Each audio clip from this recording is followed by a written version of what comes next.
Go for it. Gotta get the easy ones before you get to the things. It's alright, I'm cheating. Okay. So there's the motor.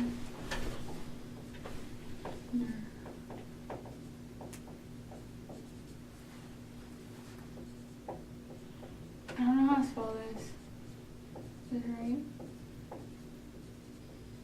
Perfect.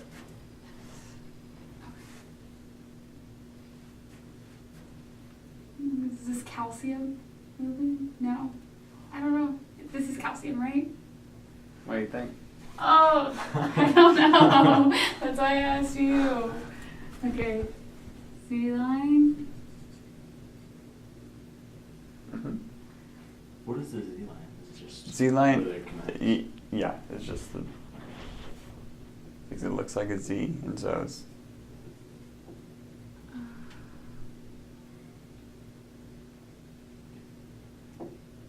Is that what it is? That's impressive. Mm-hmm. Yep. I think this is calcium.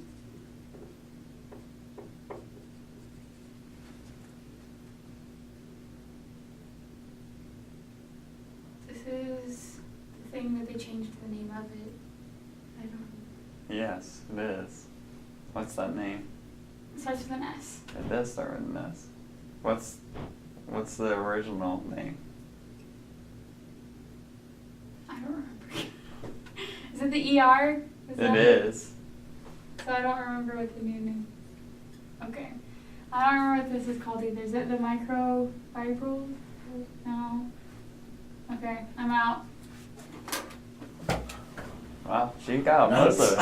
She got it.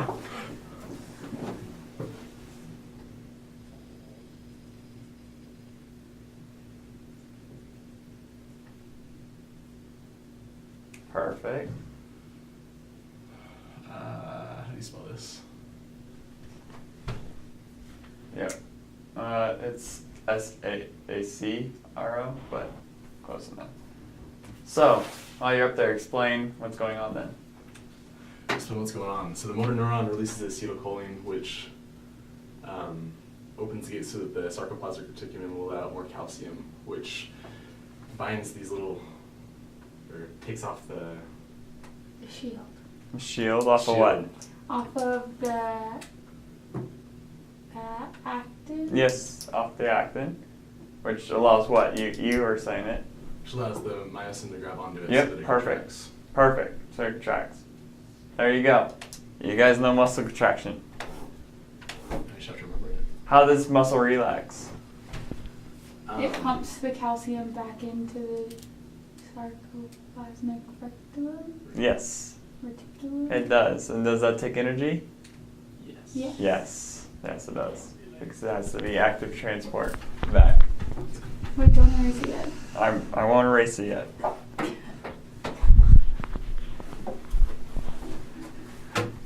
For being really nervous about it, you two did really well. Yeah, but I forgot like critical parts. I have to memorize all of it, not just some of it. And the sarcomere, the significance of that is that's that space between the two Z lines. So there's a bunch of different sarcomeres on here. And so.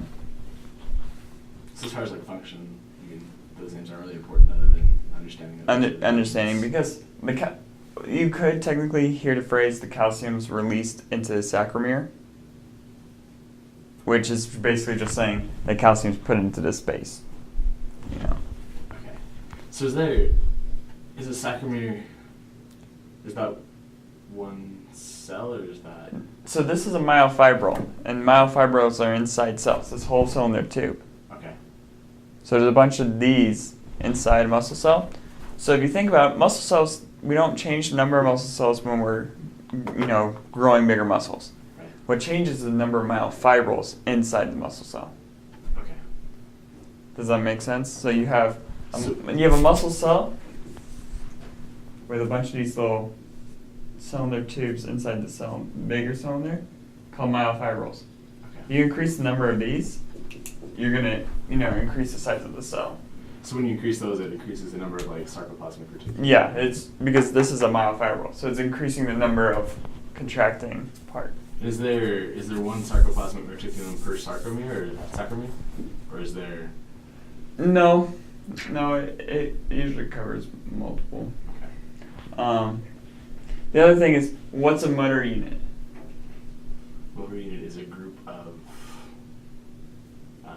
motor neurons, isn't it? Close. Kind of. It's a motor neuron and a group of cells, muscle cells, that are associated with that motor neuron. So each motor neuron is responsible for a group of cells to tell them to contract. Okay. So that's a motor unit. Does that make sense? Yeah, we went over that yesterday. And so that's the reason why, like, I see that pen right there, my brain is smart enough to interpret, okay, that pen's pretty light, I've, lifted it before. And so it's going to judge how many motor units to stimulate to contract.